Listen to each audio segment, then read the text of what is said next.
Second set. 3-2. Alexandra Eala is ahead, she is serving, and the match is going exactly her way. Her ankle rolls. The trainer comes out.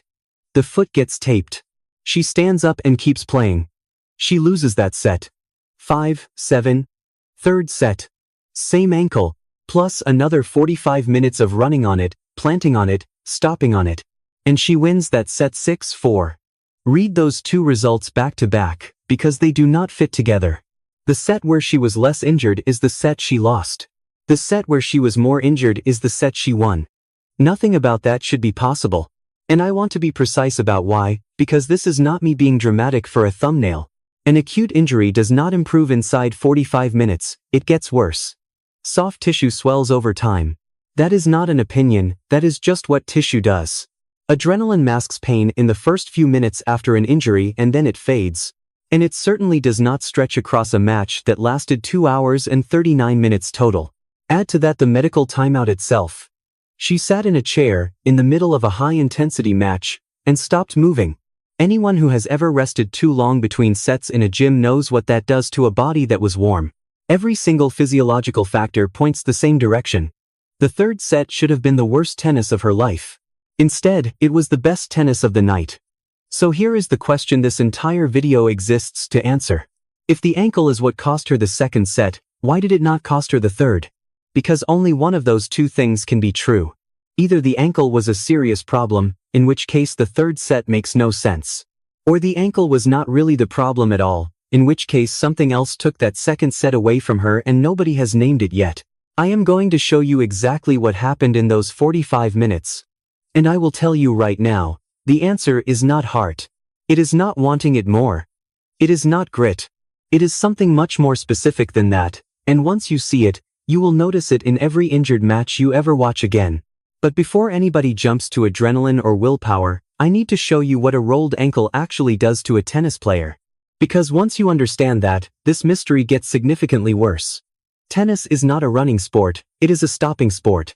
Watch any rally with that idea in your head, and you cannot unsee it. Every single shot ends the same way.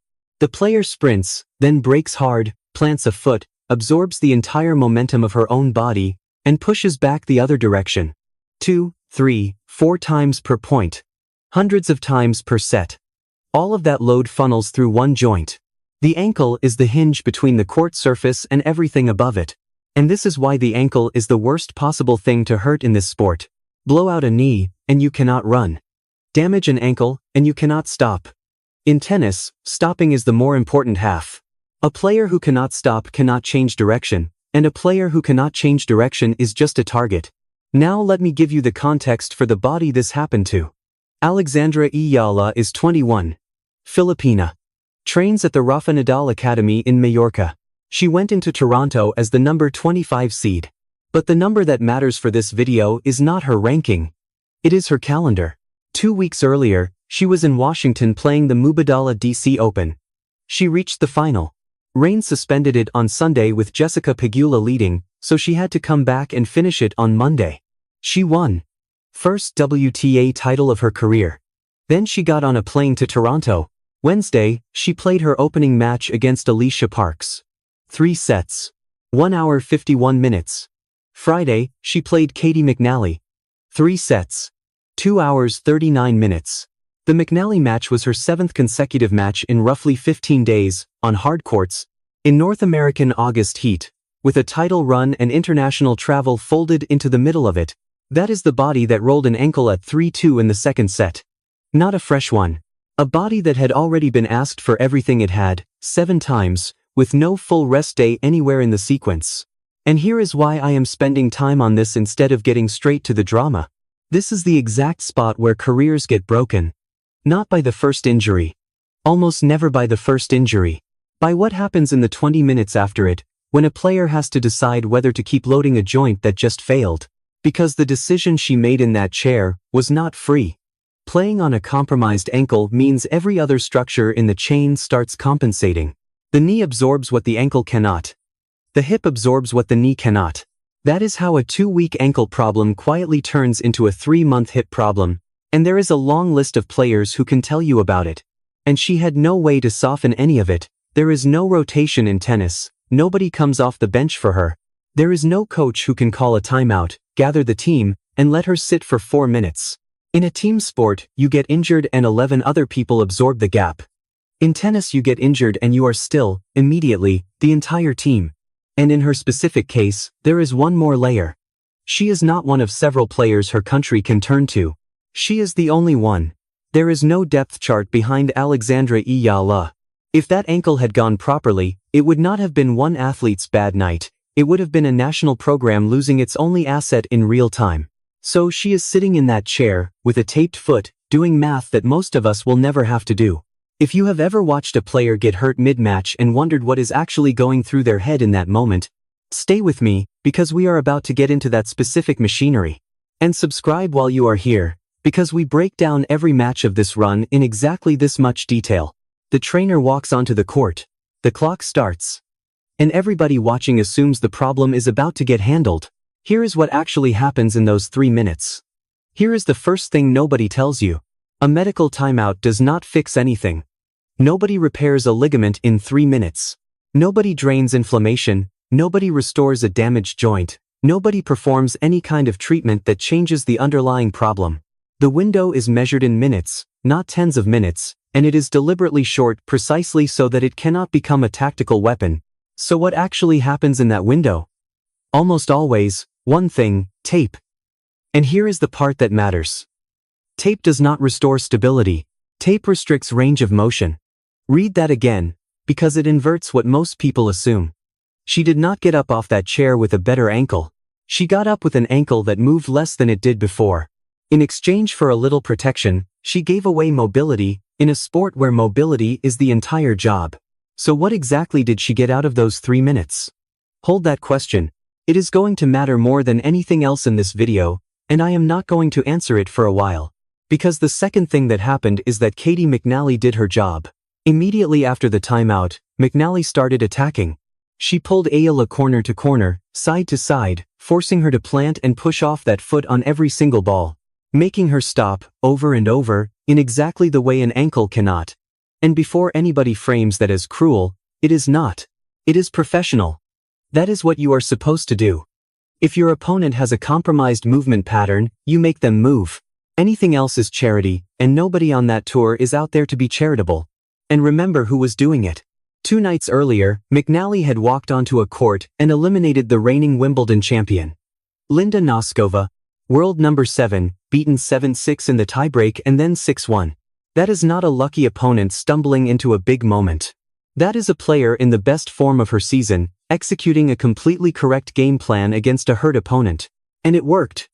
McNally surged ahead in that second set. But now watch what Eala does. Injured, taped, being run corner to corner, and she claws it back to 4-all. 4-all. Level. So she was not incapable. She had enough in that ankle to fight all the way back to even. And then she lost the set anyway, 5-7. Which raises the question that should be bothering you by now. If she had enough left to get back to 4-all while hurt, why did she not have enough to close it out? Now stack the physiology on top, because this is where the mystery gets genuinely uncomfortable. 3 things are true, and each one is worse than the last. 1. That medical timeout cooled her down. She stopped moving for several minutes in the middle of a high-intensity match. Anyone who has sat too long between sets in a gym knows what happens when you go back to the bar. The body that stands up is not the body that sat down. 2. Adrenaline has an expiry date. It blunts pain in the acute phase, right after the injury, and then it recedes. It does not stretch across the remaining hour of a match. If anything, the pain she felt in the third set was worse than the pain she felt in the second, because by then the chemical cover had worn off. 3. Soft tissue swells over time. This is not debatable and it is not a matter of toughness.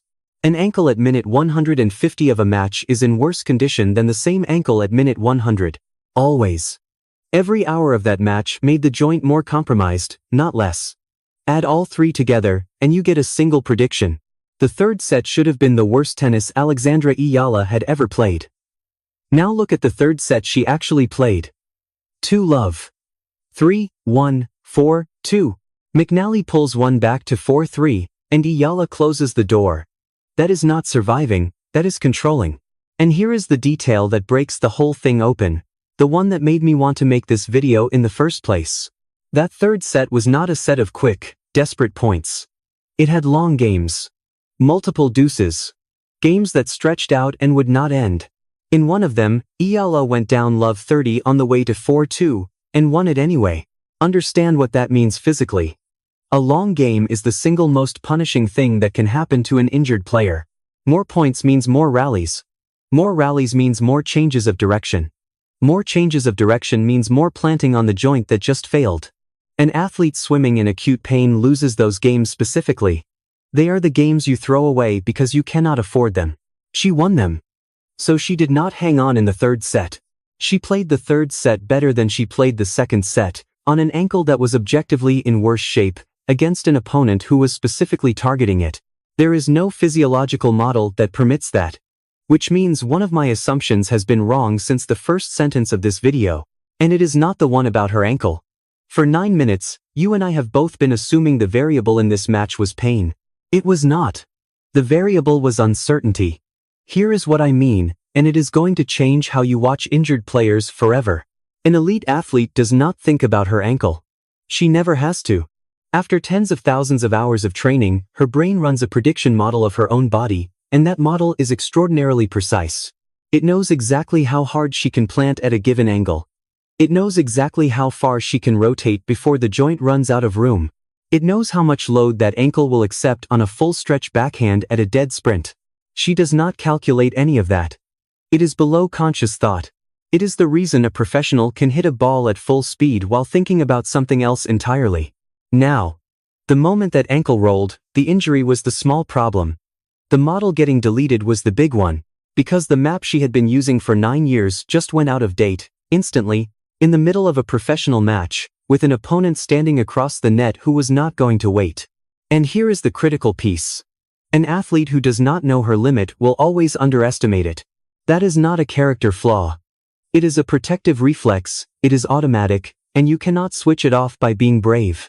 Your nervous system does not trust an unknown joint, so it holds back. It arrives half a beat late. It plants at 80% instead of 100, not because 100 would hurt, but because nobody has confirmed yet whether 100 is still available. That is the second set. The second set was not lost to injury. The second set was lost to about 20 minutes of playing professional tennis with no information. And it explains the thing that made no sense earlier. She got back to 4, all because her ankle could actually still do quite a lot. She lost the set because she did not yet know that.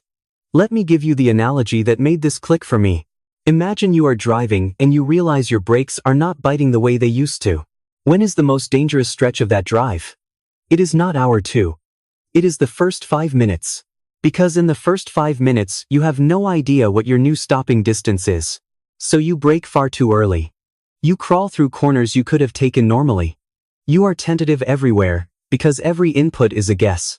You are not driving badly because the car is bad. You are driving badly because you are blind. Then you go a few miles. And you learn the car. You find out exactly where the bite point is now, exactly how much runway you need, exactly which corners are still fine. Your brakes are just as bad as they were before. Nothing about the car improved. But you are driving significantly faster. That is the 45 minutes. She was not recovering in there. Nobody recovers in 45 minutes. She was recalibrating. Every plant, every push-off, every stretched out backhand was a data point, and her nervous system was building a new map in real time while a professional opponent was actively hunting her. By the third set, that map was finished. This is what this ankle can still do. This is what it cannot do anymore. This is where the new edge is. And now I will play to that edge instead of guessing at it. Which brings me back to the question I told you to hold. What did she actually get out of those 3 minutes in the chair? Not healing. We established that. And not stability either. What she got was a constant. Tape does not fix an ankle. Tape locks it into a predictable range. And a predictable range is the one thing a broken prediction model desperately needs, because you cannot build a new map against a variable that keeps shifting. The tape did not make the ankle better. The tape made the ankle knowable. That is the real function of that timeout, and almost nobody talks about it. And if you think I am projecting all this onto her, listen to how she described the match herself. She did not talk about pushing through pain. She did not talk about heart. She said it was one of those matches that could have gone either way, and that it came down to details and a little bit of luck. Details. That is the vocabulary of somebody who just solved a precision problem. It is not the vocabulary of somebody who just passed a toughness test. I would really like to know if this changes how you saw that match, because I know a lot of you watched it live and read it as pure guts. Tell me in the comments whether you buy this or whether you think I am overthinking a girl who just refused to lose. I genuinely want to see the split. Now, that is the theory. If it is right, the match itself has to show it. And specifically, it has to show up in one very particular type of game. The exact type of game an injured player is supposed to lose. If she won that third set on pure willpower, that set has a very specific shape. Short games. Big swings. Go for winners early because you cannot survive a long rally. First strike, or bust. That is what pain looks like on a scoreboard, and every coach watching would recognize it instantly. Go and look at the third set she actually played. It does not look like that at all. That set had long games. Multiple deuces.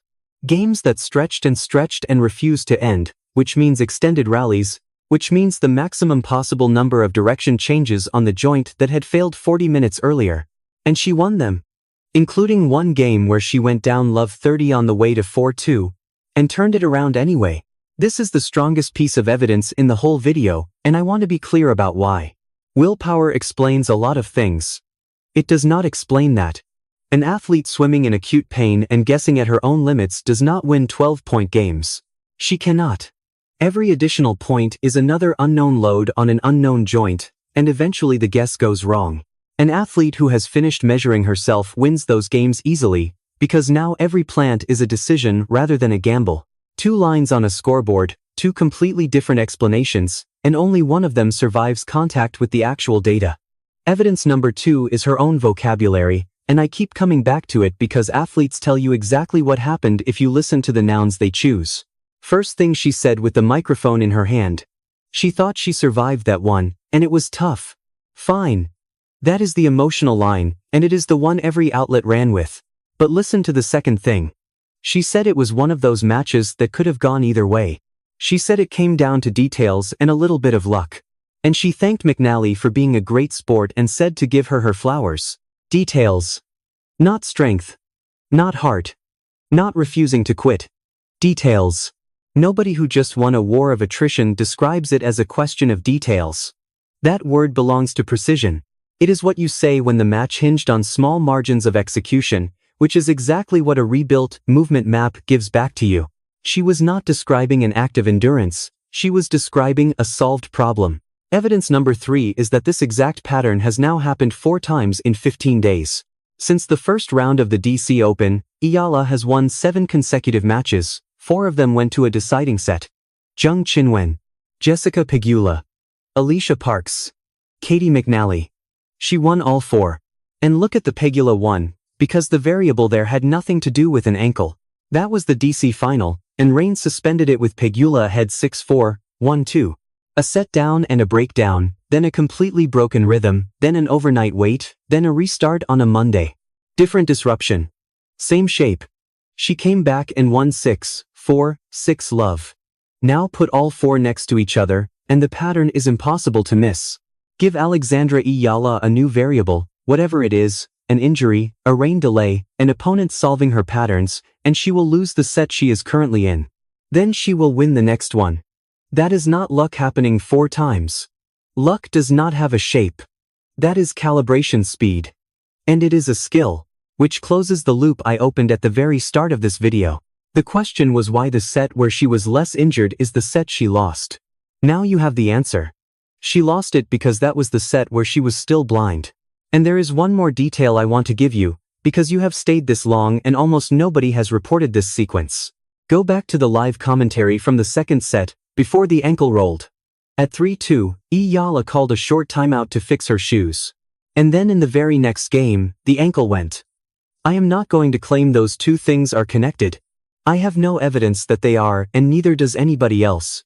It may be nothing at all. But if you are going to build an entire argument around the idea that this match turned on uncertainty about her footing, Then a player stopping to sort out her shoes 60 seconds before that same foot betrayed her is a detail worth sitting with. Not a single major outlet recorded that order of events. So we have an answer. But an answer this specific comes with a bill attached. And that bill is due in about 48 hours. She was never unstoppable in spite of the injury just stopped being unknown. Same ankle in both sets. Same tape. Same opponent, same court, same night. The only thing that changed between the second set and the third was how much she knew about the body she was standing in. And I would argue that version of the story is more impressive than the willpower version, not less. Because everybody claims willpower. Every athlete in every post-match interview in every sport says they dug deep and wanted it more. It costs nothing to say and it is almost impossible to disprove. Rebuilding an entire movement model, mid-match, under pressure, against a professional who is actively attacking the weakness, inside 45 minutes, is a skill. A rare one. It is trainable, it is measurable, and most players on that tour do not have it. That is not a nice story about courage. That is a competitive advantage. But I am not going to end this by making it sound free, because it was not. Recalibrating is not healing. She walked off that court with the same compromised joint she walked on with, plus 2 hours and 39 minutes of additional load on it, and 0 days off in front of her. The ankle did not care that she solved the puzzle. Tissue does not negotiate. And the exact mechanism that let her win on Friday night is the same mechanism that lets a player keep stacking damage onto a joint that is already asking for help. Being good at playing hurt is not the same as being fine. So here is where it actually stands. Belinda Bencic is next. Olympic gold medalist, and a player with enough variety to make somebody move in every direction available. And on a recalibrated ankle, with a map she has now already built once, I think Eala can beat her. That is a real possibility, not a hopeful one. The harder question is the one nobody asks in the middle of a winning streak. At the end of this month is the US Open. 2 weeks of best-of-3 tennis, potentially 7 matches, on hard courts, in New York. Is this ankle going to be a story she tells there? Or is it going to be a line in a medical file that starts explaining things about her next 6 months? I do not know. She does not know either, and neither does anyone in her team, because that answer gets written by the next few days and nothing else. We are covering every match of this run as it happens, in exactly this level of detail. Subscribe now, and you will find out which one it turned out to be at the same moment I do. Because the tape came off hours ago. The ankle is still there,